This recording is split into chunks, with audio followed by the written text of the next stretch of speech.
Those of us who are pastors, those of us who are religious leaders, those of us who have the ear of the community, we have an obligation and a responsibility not only just to preach the gospel, but we have a responsibility to make use of any means that we possibly can to get folk saved and to get folks some peace and happiness in their homes.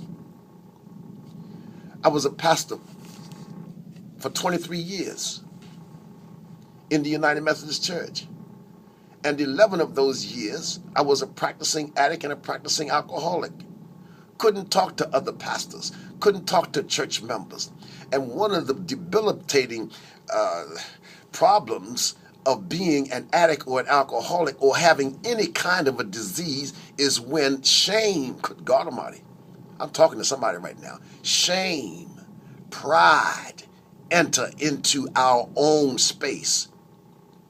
And the only thing that we can do is take another drink, take another hit, take another blow, see another prostitute, eat another chicken wing, bet another horse. That's right. Work some more hours. I'm talking about obsessive and compulsive behavior in a drink, in a drug, in gambling, in eating, in sex. Obsessive and compulsive behavior, meaning, oh, I wish I could stop doing what I'm doing, but the only way I can even have any relief in this pain that I have in my disease is by doing just one more. One more woman, one more man, one more hour of work, one more dinner, one more bet. And it carries me deeper and deeper into the abyss, the horrible pit.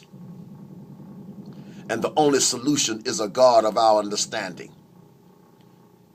And the God of our understanding, as promoted in AA, NA, and all the 12-step program, can be God, the God as you choose. And just because I'm a Christian, and just because I believe that Jesus Christ is the Son of God and God raised him from the dead does not mean that you have to believe that. But all I know is that based upon the evangelistic movement that came out of the church, it gives you an opportunity to use whatever and whoever that you choose to use as your higher power, as long as that higher power is loving and caring and is someone other or something other than yourself. It will lead you to God, even if you just define God as good, orderly direction. It is impossible for you or myself to recover without a higher power. Many times I tried to stop smoking on my own will. Many, I'm talking about smoking cigarettes. Many times I tried to stop snorting cocaine and smoking cocaine and smoking marijuana on my own. Many times I tried to stop drinking on my own, but I couldn't do it any more than 2, 3, or 4 days at a time.